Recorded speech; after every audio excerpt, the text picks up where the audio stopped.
d'avoir confiance en soi. Faut pas tout attendre des autres. Faut avoir confiance en soi.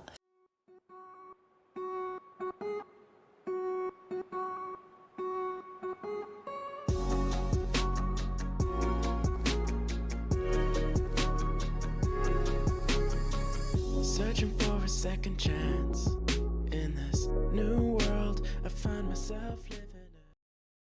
En particulier dans l'espace public, le harcèlement, enfin la drague lourde, les regards libidineux et qui peuvent aussi se faire suivre dans la rue où ils se sont menacés, à partir d'une certaine heure ou dans certains endroits, éviter de sortir parce qu'on sait que potentiellement on est en danger.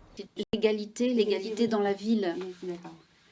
Est-ce que quand on s'est rendu compte, enfin c'est pas moi qui ai inventé ça, hein, mais il y a des études, même universitaires, qui disent que les femmes, elles n'occupent pas l'espace public comme les hommes. Les femmes, elles ont tendance à sortir de chez elles quand elles ont un but, quand elles ont quelque chose à y faire. Donc aller chercher les enfants à l'école, les promener, aller chez le médecin, faire les courses.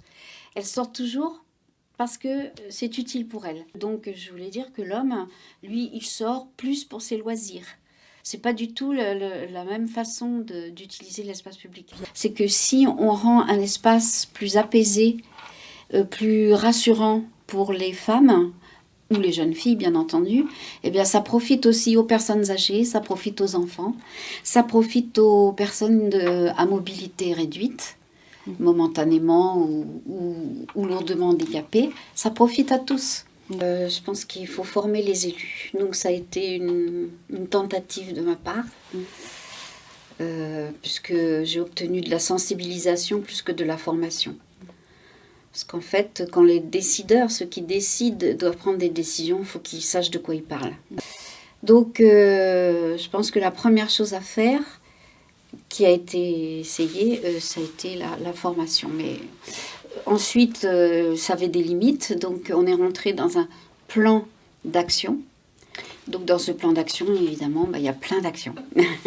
Alors il y a plein d'actions en ce qui concerne la ville elle-même, qui doit être exemplaire dans ce domaine-là. Pour être exemplaire, ça veut dire qu'elle doit travailler sur l'égalité des salaires, par exemple, de ses employés. Sur les temps de travail. Tout ça, c'est assez compliqué. Les carrières des femmes sont très compliquées. Donc, comment est-ce que la ville peut aider les femmes à avoir une carrière professionnelle plus régulière comme celle des hommes? La ville exemplaire, voilà, c'est de veiller aussi à ce que les rapports de travail entre les hommes et les femmes ne soient pas dominants. Donc, est-ce qu'il y a du sexisme? Est-ce qu'il y a des agressions sexuelles? Voilà. Et donc, une des actions, ça a été de dire, au sein de la municipalité, que ce soit d'ailleurs pour les élus ou pour les employés, il faut qu'il y ait un numéro, par exemple, d'appel anonyme qui puisse traiter les questions. Il y en a un pour le personnel et un pour les élus, c'est différent. Et on a passé une convention avec une association, justement, nazérienne.